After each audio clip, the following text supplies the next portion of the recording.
Okay, we're back. We just finished stanza 13, where he realizes that Lenore will never lay her head upon these cushions again. He says, "She shall press, nevermore." Moving on to stanza 14. He is so saddened by her loss. He's so saddened by the raven giving him this news and visiting him and making him think of his lost love. He's so depressed at the thought of this that he's thinking of suicide. He says, "Quaff, oh quaff this kind nepenthe, and forget the lost Lenore." Quaff means to drink. Nepenthe is a poison, an old poison used back in the day. So drink this poison and make myself forget about her. If I'm dead, I'll finally forget about her. What's the raven say to that? Nevermore. Meaning what? Meaning he will never be able to forget her. Even through death, he will never be able to forget or get over his broken heart at the lost Lenore. Stanza 15. He's not happy. He doesn't like hearing this news. He's starting to get angry at the raven. He calls him a thing of evil. He asks again if he will ever heal his broken heart. This line comes directly from the Bible, from the Old Testament. He says, "Is there balm in Gilead?" That comes from the Old Testament. It means, can I be healed? The balm in Gilead healed sick people. So can I be healed? Can my heart be healed? What does the raven say? Nevermore. You will never get over your broken heart. Your broken heart will never be healed. You are doomed. You are cursed to remember and to be haunted by the death of your love. In stanza 16, he grows more angry. He curses the bird again.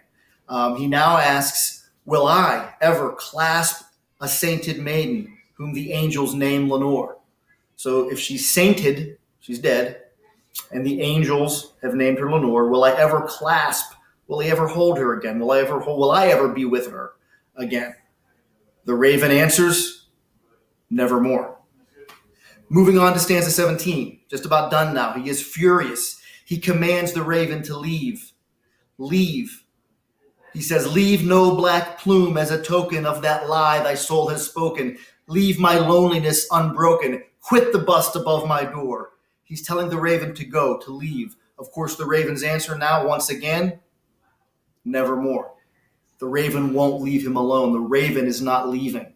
Before, he was worried that the raven's going to leave. Now the raven is cursing him by staying. The raven's never going to leave. He will never forget his lost love. He will never heal his broken heart.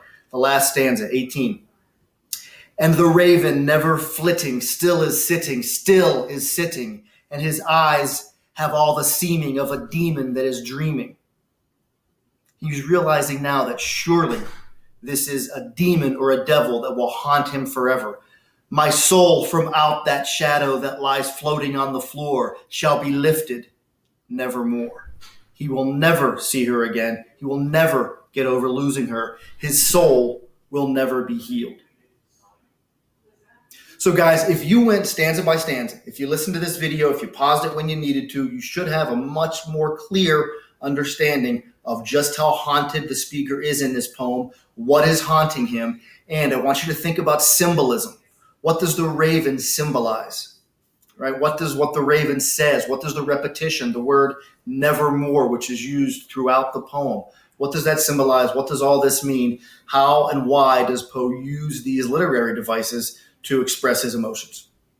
All right, so finish Tuesday's assignment if you haven't already done that. Work on these comprehension questions, and I promise you we're going to have a much easier day. Tomorrow, we're going to look at a different version of the poem, The Raven, and you're not going to have anywhere near the assignment that you had these past 2 days.